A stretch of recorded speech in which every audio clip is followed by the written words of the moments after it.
Welcome back sa area ng Pitoy's Showtime! Talbugan pa rin ang bida at ang bida Chester. Papasukin na ang pangalawang bida. Ito na si bida, si Jay Montemayor alias Totoy Buko.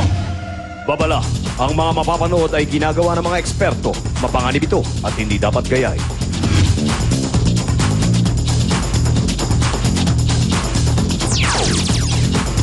Mukhang makunat, ha? Mukhang makunat ka tayong bukong matanda, eh, no? Kaysa matanda, eh. Kamura, no?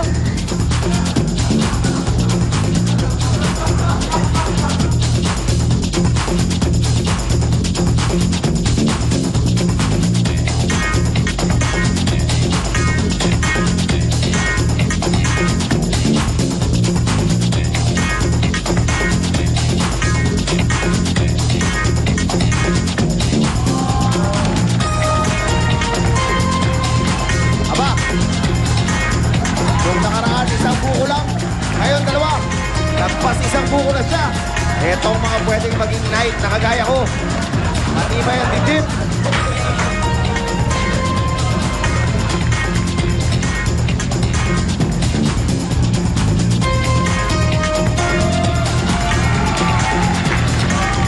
At ngayon naman, ito na ang atribida ko mahamon, si Boy Lutang.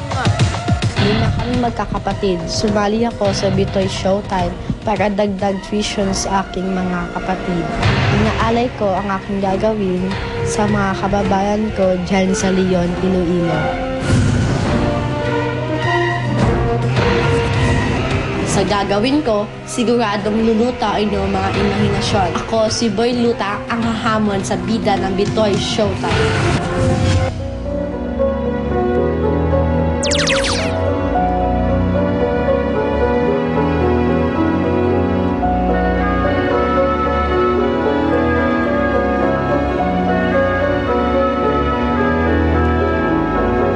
Biskwit na yan ay mukhang malaki, marami at masarap. Pinatungan niya ng tabla. Kwadrado rin. Aba!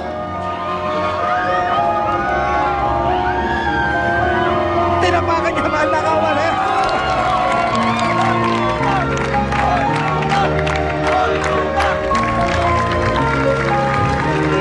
Pinatong niya naman sa plywood yung mga cup. Mga apa. Mga apa. Oh, maraming apa. Apa.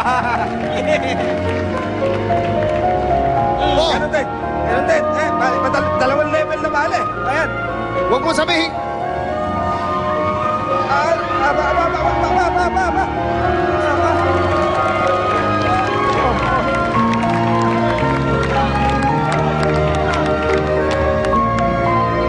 Okay, ano naman?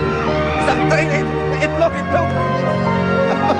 Ako, ito, buong train na yata to. Hindi natuturo, mga nakawal. Ayan.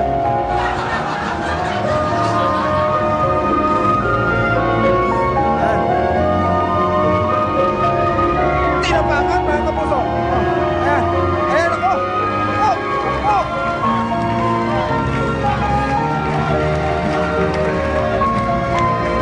Hindi natutulong, hindi nababasa ka ba? Ayan, oh. Nakukuha pa ng barbell, oh. Maliit, oh. Ayan.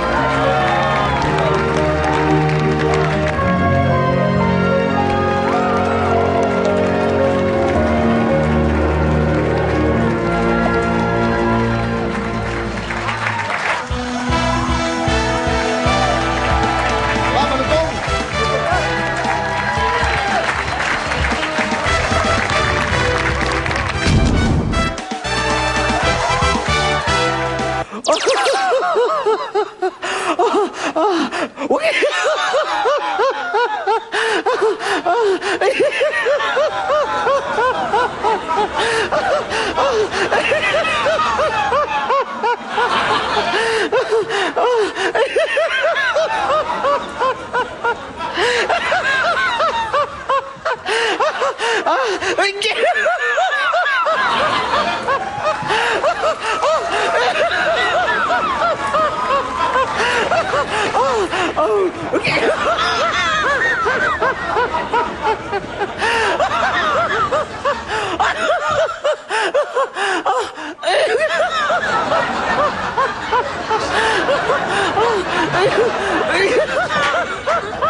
Mga gypsies, kayo muna tatanungin ko.